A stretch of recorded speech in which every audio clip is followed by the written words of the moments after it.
هەشتی مارس بە چەندین چالاکی جۆراوجۆر لە پارێزگای هەڵەبجا بەڕێوەچوو. بەشێک لە کچان و ژنان جلی کوردیان لەم ڕۆژەدا پۆشی.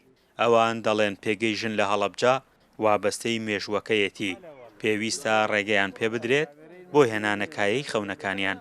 بێمە ئەومان لە بەرچاوێکە پێگەی ژن لە کۆمەڵگاکاندا چەند گرنگە و لە هەڵەبجەشە هەر لە سەردەمی عادیلە خانمەوە هەتاوەکو ئێستا ژنان ڕۆڵێکی بەرچاویان هەبووە لە پێگە ئیداریەکان و پێگە کۆمەڵایەتیەکان و چالاکوانی کۆمەڵگەی مەدەنی بە ئێستاشەوە من زۆر خۆشبەختم. هەندێک لە ژنان و چالاکوانانی ڕێکخراوی نوێ بۆ ژینگە و مافەکانی ژنان بە ناشتنی نەمام پێشوازیان لە ڕۆژەکە کرد. لە بەیاننامەیەکدا ئاماژەیان بەوە کرد توندوتیژی خێزانی و ئابووری زیادی کردووە. ئەم ساڵ جیاواز لە ساڵانی دیکە توندوتیژیەکان زیادی کردووە بۆ هۆی بارودۆخی نەخواتراوی تەندروستی کە بەشێکی زۆر ژنان بوونەتە قوربانی. سەرەڕای بارگرانی توندوتیژی ئابووری کە کاریگەری خراپی لەسەر خێزانەکان دروست کردووە، ئاکامەکانی بەپێی ئامارەکان لە جیهاندا زۆر زیاترە لە ساڵانی ڕابردوو. لە هەیکەلی ئیداری پارێزگای هەڵەبجەدا ژنان خاوەنی چەندین پۆستی باڵان بە شێوەیەک هەر لە قایمقام و سەرۆکی زانکۆ و شارەوانی و مافی مرۆڤەوە چەندینی دیکە ژن. بەرپرسانی ئیداری ژن لەم ڕۆژەدا دەڵێن بەڵێ بۆ یەکسانی ژن و پیاو لە ئەرک و مافدا.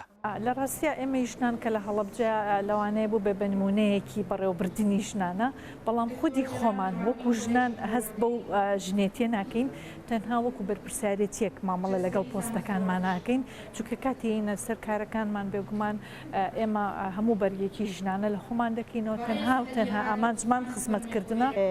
پێگەی ژن لە سنووری پارێزگای هەڵەبجە ئەتوانم بڵم تا ڕادێک لە ڕووی ئیداریەوە هەنگاوی باشی بڕیوە، توانیویانە لە هەندێک لە پۆستە ئیدارەکانە بتوانن خانمان بەڕێوە برن، توانیویشیانە جێدەستی خۆیانیان دیار بێ.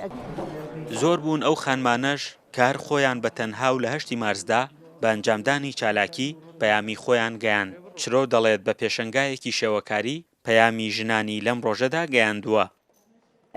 ویستم بکەوێتە ڕۆژی هەشتی مارسەوە لەبەر ئەوەی زۆربەی تابلۆکانم تعبیر لە ئافرەت دەکەن، ئازادی ئافرەت، کۆمەدی ئافرەت، جوانی ئافرەت، پلە و پای ئافرەت. لە زۆرێک لە دام و دەستگاکاندا و لە کاتی بەڕێوەچوونی مەراسیمەکاندا بە پێشکەشکردنی گوڵ و پیرۆزباییکردن لە ژنان هەشتی مارس پیرۆزکرا. بەشێک لە چالاکوانانی ژنانیش ئاماژەیان بەوە کرد پێشکەوتنەکان بۆ پێشوازیکردن لە مافەکانیان هەنگاوی باشی بڕیوە لە هەرێمی کوردستاندا. فەرحان هەورامانی، دەنگی ئەمریکا، هەڵەبجە.